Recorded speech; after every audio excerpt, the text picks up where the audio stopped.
রাজনীতির মঞ্চে কখনো কখনো এমন কিছু দৃশ্য তৈরি হয় যা সাধারণ মানুষের কাছে বাস্তবতার চেয়ে অনেক বেশি অবিশ্বাস্য বলে মনে হয়। দিনের আলোয় যারা ধর্ম, আদর্শ আর নীতির ভাষণ দেন, রাতের অন্ধকারে তাদের নিয়েই জন্ম নেয় সবচেয়ে বেশি প্রশ্ন। আর সেই প্রশ্ন যখন মানুষের ঘরে ঘরে পৌঁছে যায়, তখন একটি ভাইরাল ভিডিওই হয়ে উঠতে পারে পুরো রাজনৈতিক অঙ্গনের জন্য ভূমিকম্পের মতো। পশ্চিমবঙ্গের রাজনীতিতে ঠিক এমনই এক অদ্ভুত অস্থির সময় নেমে এসছে। রাজ্যের নতুন ক্ষমতার সমীকরণ, ধর্মীয় উত্তেজনা, কোরবানি ঘিরে বিতর্ক, রাজনৈতিক পাল্টাপাল্টি বক্তব্য সব মিলিয়ে বাংলার পরিবেশ এমনিতেই ছিল উত্তপ্ত। কিন্তু পরিস্থিতি হঠাৎ বিস্ফোরণের রূপ নেয় যখন সামাজিক যোগাযোগ মাধ্যমে ছড়িয়ে পড়ে একটি রহস্যময় ভিডিও। কেউ বলছে এটি সাজানো, কেউ বলছে এটি রাজনৈতিক ষড়যন্ত্র, আবার কেউ বলছে এতদিনের মুখোশ অবশেষে খুলে গেছে শুভেন্দু অধিকারীর। ভিডিওটিতে যাকে দেখা যাচ্ছে বলে দাবি করা হচ্ছে, তিনি আর কেউ নন, শুভেন্দু অধিকারী, যিনি নিজেই কোরবানি নিষিদ্ধ করে ক্যান্টিনে গরুর মাংস দিয়ে লাঞ্চ করছেন। ভিডিও ঘিরে যে আলোচনা শুরু হয়েছে তা এখন চায়ের দোকান থেকে শুরু করে রাজনৈতিক অন্দরমহল পর্যন্ত পৌঁছে গেছে। ভিডিওর সত্যতা নিয়ে এখনও নিশ্চিত কোনো সরকারি বক্তব্য সামনে না এলেও মানুষের কৌতূহল থামছে না। কারণ ভিডিওতে যে দৃশ্য দেখা যাচ্ছে বলে দাবি করা হচ্ছে তা রাজ্যের সাম্প্রতিক রাজনৈতিক বক্তব্যের সঙ্গে একেবারেই সাংঘর্ষিক।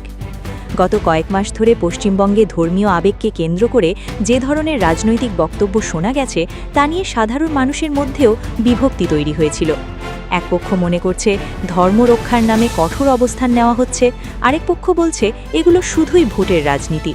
কোরবানি নিয়ে প্রশাসনিক কড়াকড়ি, পশু পরিবহনে নজরদারি, নানা ধরনের নির্দেশনা সব মিলিয়ে পরিস্থিতি এমন জায়গায় পৌঁছেছিল যেখানে সাধারণ খামারি থেকে শুরু করে ছোট ব্যবসায়ীরাও অনিশ্চয়তায় পড়ে যান।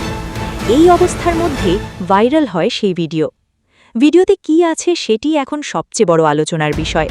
কেউ বলছে সেখানে একজন প্রভাবশালী রাজনৈতিক নেতাকে একটি পরিবারের সঙ্গে বসে খাবার খেতে দেখা গেছে।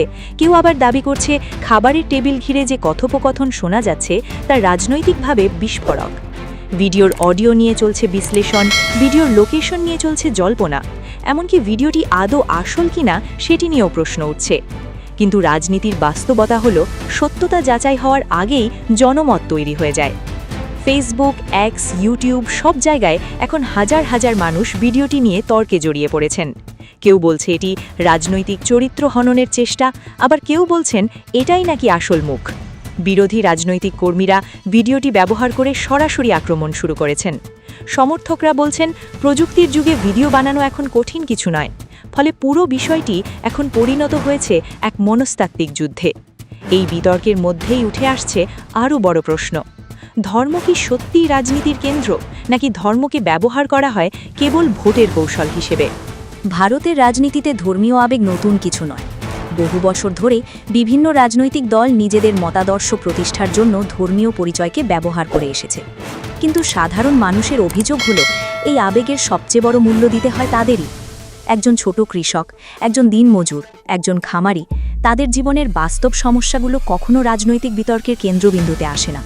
অথচ ধর্মীয় উত্তেজনা তৈরি হলে তারা হয়ে ওঠেন সবচেয়ে বড় ক্ষতিগ্রস্ত। পশ্চিমবঙ্গের বিভিন্ন জেলায় এমন অনেক খামারি আছেন যারা সারা বছর গবাদি পশু লালন পালন করে কোরবানির সময় বিক্রির আশায় থাকেন। তাদের অনেকেই হিন্দু পরিবার, বছরের পর বছর ধরে এই ব্যবসার সঙ্গে জড়িত তারা। কিন্তু সাম্প্রতিক উত্তেজনা ও বিধিনিষেধের কারণে বাজারে অনিশ্চয়তা তৈরি হয়েছে। কেউ ঠিকমতো দাম পাচ্ছেন না, কেউ ঋণের চাপে পড়েছেন, আবার কেউ ভবিষ্যৎ নিয়েই দুশ্চিন্তায় আছেন।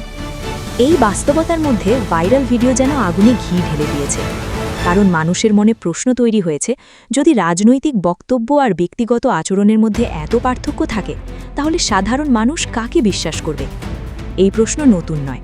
বিশ্বের বহু দেশে রাজনীতিবিদদের ব্যক্তিগত জীবন আর প্রকাশ্য বক্তব্যের মধ্যে দ্বন্দ্ব দেখা গেছে।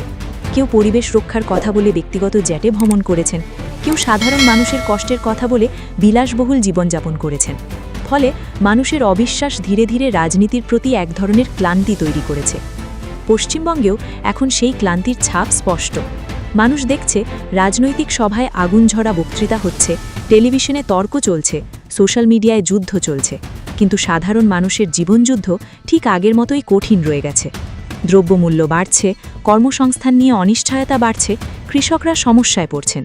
অথচ রাজনৈতিক আলোচনার কেন্দ্রে বারবার চলে আসছে ধর্মীয় মেরুকরণ। এই পরিস্থিতিতে ভাইরাল ভিডিওটি যেন প্রতীকে পরিণত হয়েছে। কেউ ভিডিওটির সত্যতা নিয়ে নিশ্চিত নন, কিন্তু এটি মানুষের মনে জমে থাকা ক্ষোভ, সন্দেহ আর হতাশাকে সামনে নিয়ে এসেছে। সবচেয়ে মজার বিষয় হলো, ভিডিওটি নিয়ে যত বেশি বিতর্ক বাড়ছে, তত বেশি মানুষ সেটি দেখতে আগ্রহী হয়ে উঠছে।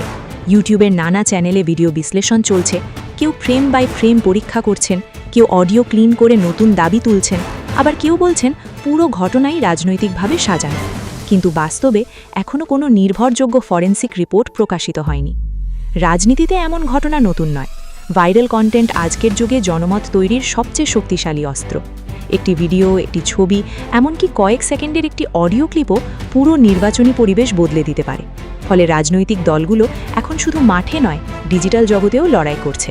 এই ঘটনার পর পশ্চিমবঙ্গে অনেকেই বলছেন, মানুষ এখন শুধু বক্তৃতা শুনতে চায় না, তারা আচরণের মিলও দেখতে চায়।